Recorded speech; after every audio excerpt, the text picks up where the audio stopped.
যদি আমাকে নির্বাচন করে তাহলে আমি শিক্ষার্থীদের কণ্ঠস্বর হব। সকল ন্যায্য অধিকার আদায়ে আমি শিক্ষার্থীদের পাশে থাকব।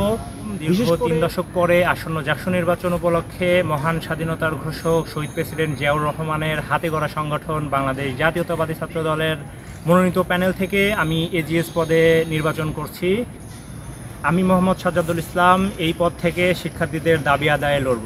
প্রতি বছর জাহাঙ্গীরনগর বিশ্ববিদ্যালয়ে টি প্লান্টেশন করেছি, যেটি বিশ্ববিদ্যালয়ের প্রাণ এবং প্রকৃতি রক্ষায় বড় ভূমিকা পালন করেছে।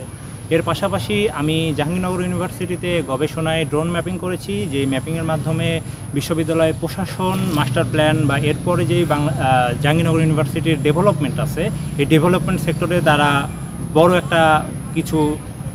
একটা সহযোগিতা নিতে পারবে আমার এই রিসার্চ থেকে।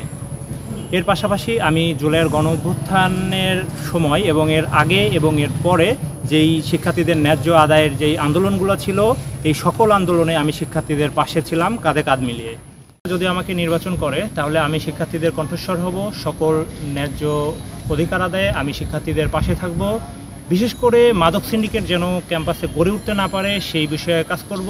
এর পাশাপাশি আমাদের ক্যাম্পাসের যেই ব্যাড কালচারগুলো আছে সেই কালচারগুলো যেন ক্যাম্পাসে গড়ে উঠতে না পারে সেই বিষয়ে কাজ করব। সামনে রেখে এখন পর্যন্ত কয়েকটি প্যানেল ঘোষণা করা হয়েছে।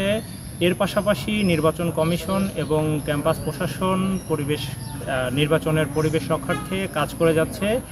এখন পর্যন্ত আমরা যেই পরিবেশটা দেখতে পাচ্ছি, এই পরিবেশটা যদি বিরাজমান থাকে তাহলে ক্যাম্পাসে সুষ্ঠু জাকসু নির্বাচন হবে। কোনো সংঘাত এবং বিশৃঙ্খলা ছাড়াই আমাদের জাকসু নির্বাচনটি অনুষ্ঠিত হবে।